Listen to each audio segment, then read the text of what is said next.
दोस्तों, मेरा नाम मजहर है और मैं धनबाद से हूँ। साथ ही रायपुर में मैथ्स कॉलेज में एमसीए का लास्ट ईयर का स्टूडेंट हूँ। दरअसल दोस्तों, ये बात 1 साल पहले की है।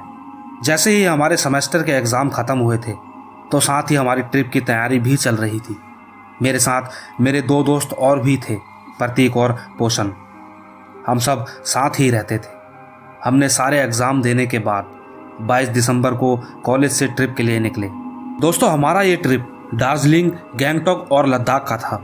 हमारी टिकट का समय रात 9 बजे का था। हम सभी ट्रेन में एक एक करके चढ़े और निकल गए रायपुर से।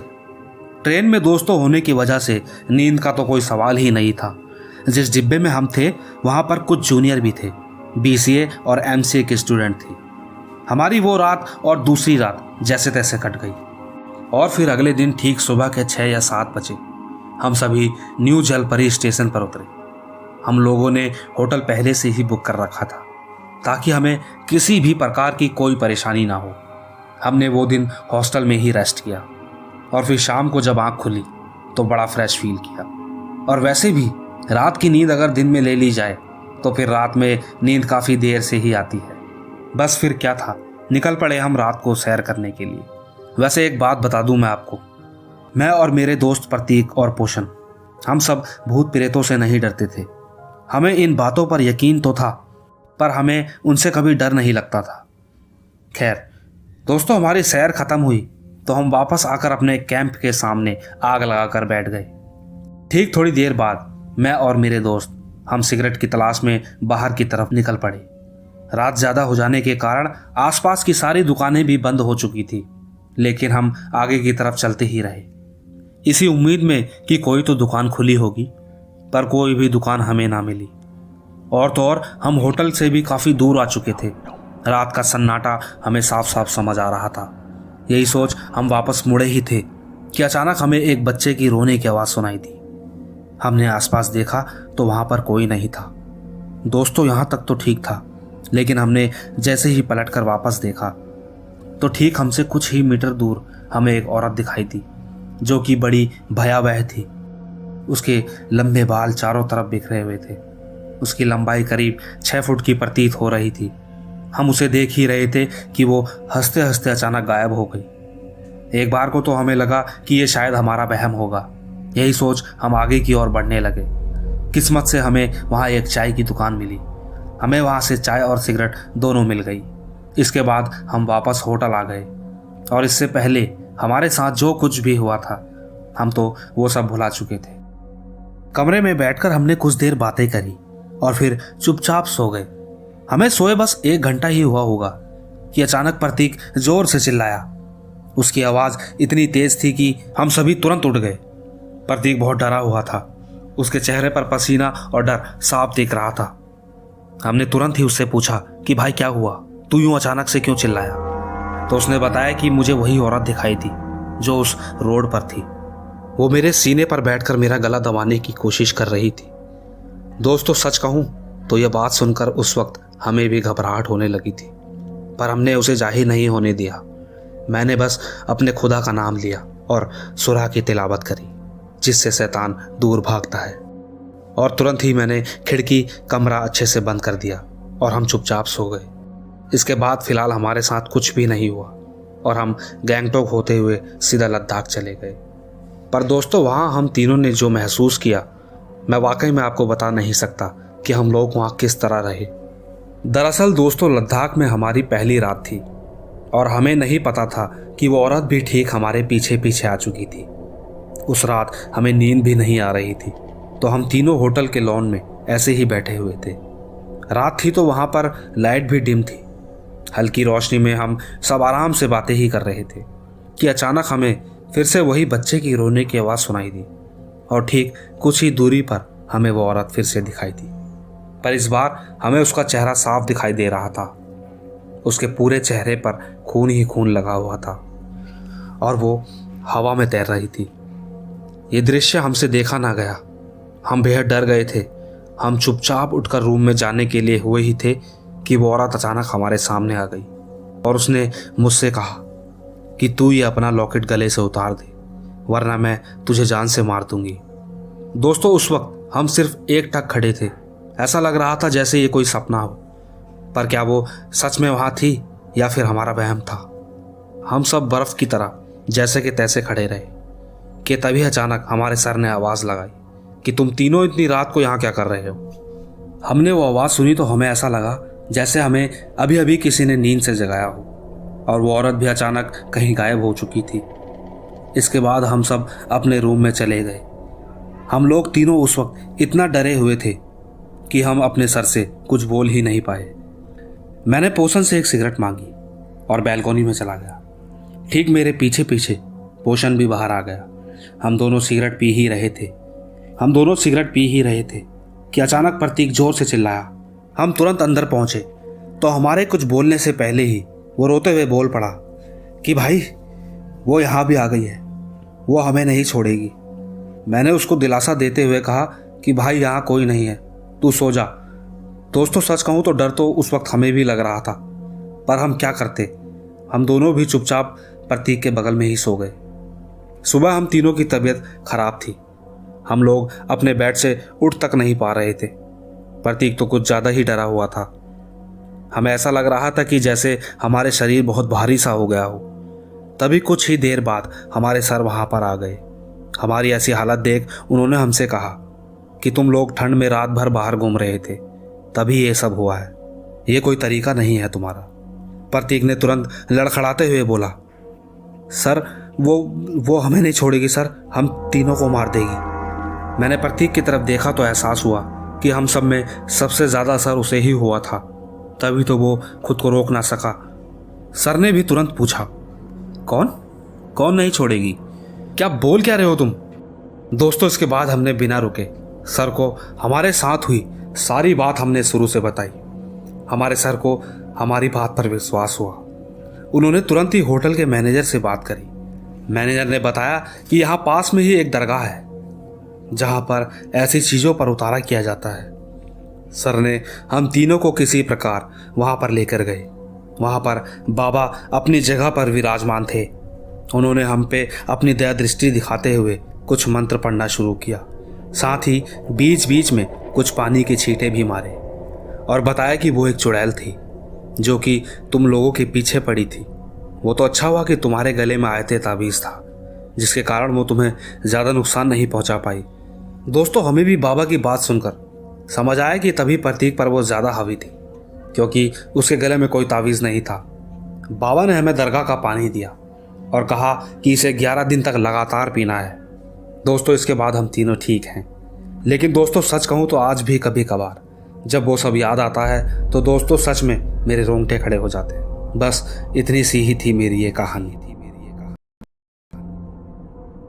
तो दोस्तों ये तो थी मजहर की दास्तां। अब मैं आपको ले चलता हूँ सौरभ के पास। आइए देखते हैं उनका क्या कहना है। दोस्तों मेरा नाम सौरभ है और मैं छत्तीसगढ़ में रायपुर के पास रहता हूँ। आज मैं आपको एक ऐसी सच्ची घटना बताने जा रहा हूँ जो कि मेरे ही परिवार के साथ घटी थी। दोस्तों कहते हैं कि मरने के बाद हमें उस इंसान से किसी भी प्रकार का लगाव नहीं रखना चाहिए। मैं आपसे ये सब इसीलिए कह रहा हूँ क्योंकि मेरे परिवार ने खुद ये सब भोगा है। इंसान का लगाव उसे अपनी ओर वापस खींच ही लाता है, क्योंकि उसका लगाव अपने परिवार से कभी खत्म नहीं होता। तभी तो इंसान रंग बिरंगे कपड़ों को छोड़कर सफ़ेद रंग के कपड़े पहनता है, ताकि रूहों के मुताबिक उसे कहीं इस दुनिया के लोगों से किसी प्रकार का लगाव न रह जाए।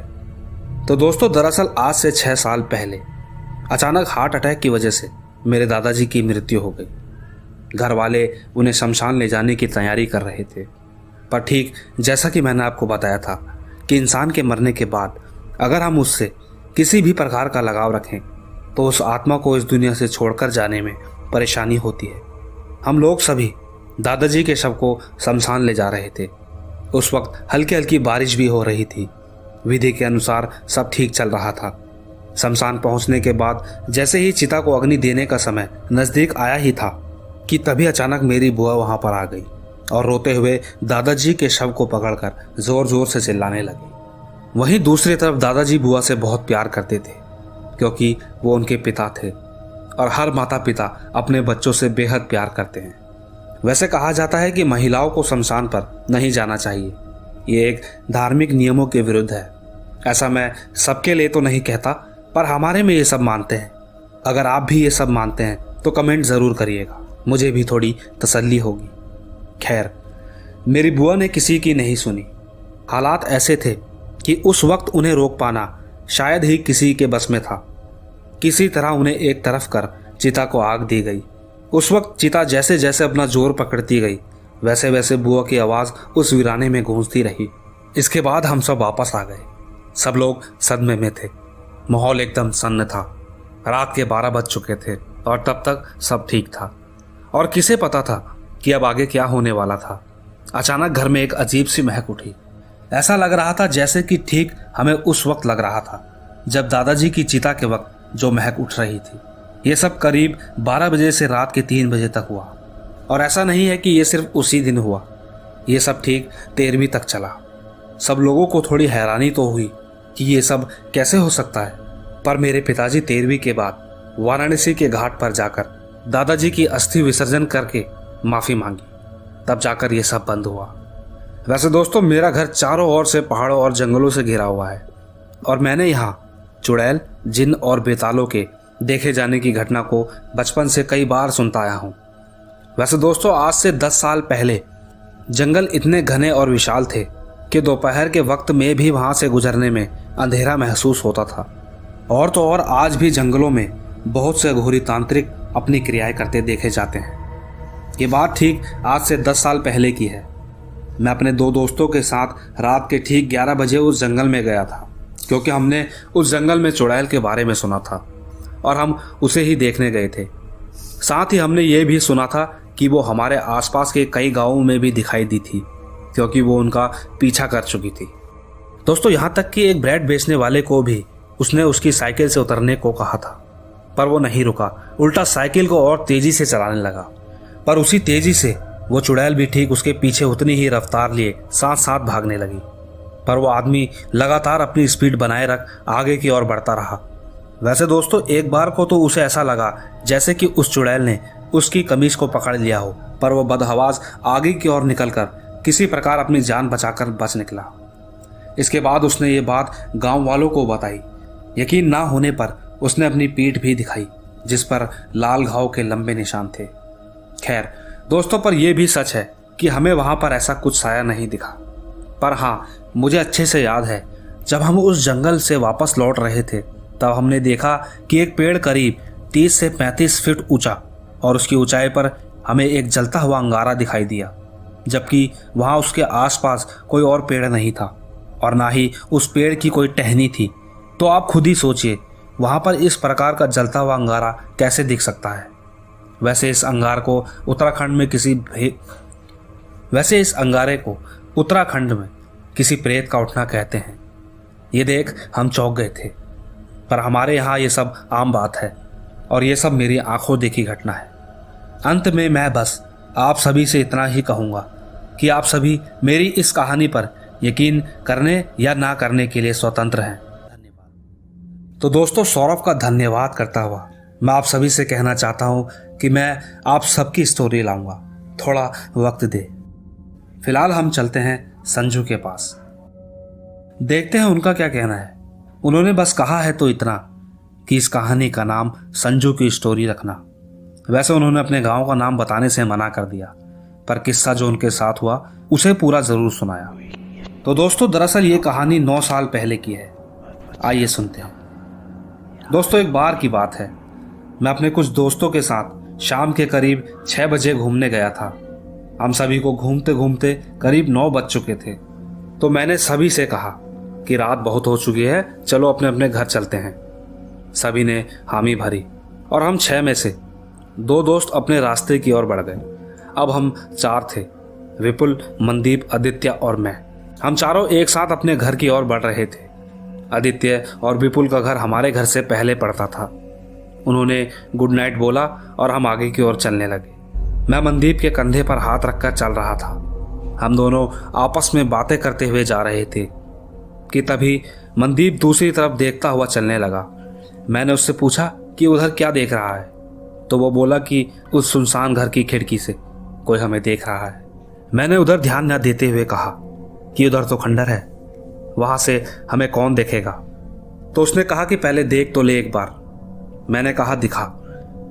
इतना कहते ही मेरी जबान वहीं रुक गई, क्योंकि वहां सच में कोई खड़ा था और वो एकटक हमें ही देख रहा था।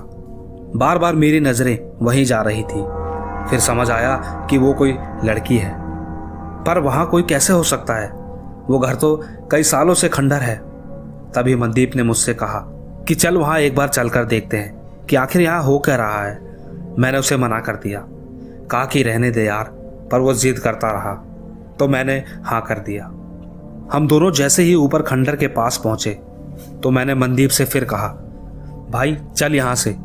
मैं उसे बार बार घर जाने की बात कर रहा था और वो था कि उस खंडर में जाने को कह रहा था।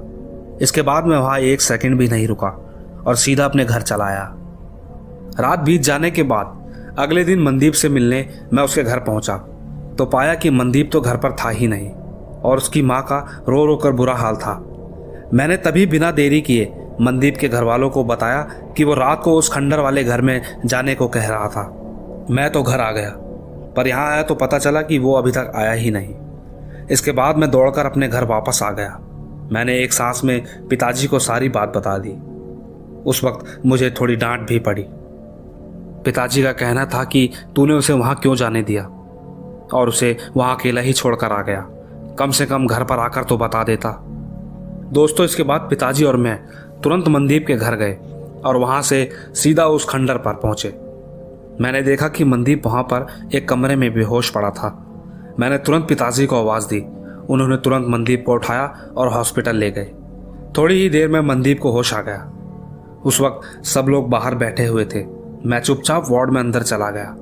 मैंने तुरंत जाकर उससे पूछा कि तू एक बात बता, मेरे घर जाने के बाद तेरे साथ क्या हुआ था कि तू वहां बेहोश की हालत में मिला। दोस्तों, उसने बताया कि तेरे जाने के बाद मैं उस घर में गया था। मैंने देखा कि वो लड़की एक कुर्सी पर बैठी हुई थी, उसके बाल बिखरे थे। मैं वापस मुड़ा तो उसने मुझे अपने पास बुलाया। मैं नहीं गया तो उसने मुझ पर हमला ही कर दिया और वो सीधा मेरे सामने आकर खड़ी हो गई। मैंने जोर से हनुमान चालीसा बोलना शुरू कर दिया। वो इतनी जोर से चिल्लाई कि मेरे कानों में ऐसा लगा जैसे किसी ने सुइयां चुभा दी हो, पर मैं बोलता रहा।